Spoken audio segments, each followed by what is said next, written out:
يستعد الفريق الأول لكرة القدم بالنادي الأهلي لافتتاح مشواره في دور المجموعات لبطولة دوري أبطال أفريقيا، حيث يقع النادي الأهلي في المجموعة الرابعة مع أندية شباب بلوزداد الجزائري ويانغ أفريكانز التنزاني وميديام الغاني.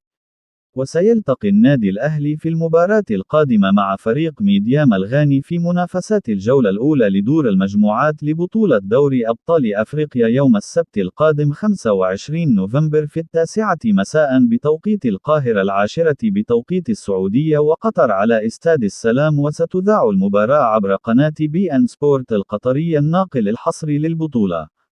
وسيخوض النادي الأهلي مباراة الجولة الثانية في دور المجموعات لبطولة دوري أبطال أفريقيا أمام فريق يانغ أفريكانز التنزاني يوم السبت الموافق 2 ديسمبر، وستقام المباراة في تنزانيا.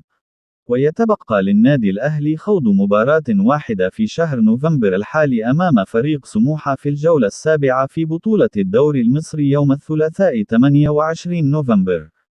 وأعلن النادي الأهلي عن الحصول على الموافقة الأمنية بحضور 15,000 مشجع لمباراة الأهلي القادمة أمام فريق ميديام الغاني، حيث سيكون اللقاء الأول بين الفريقين في التاريخ.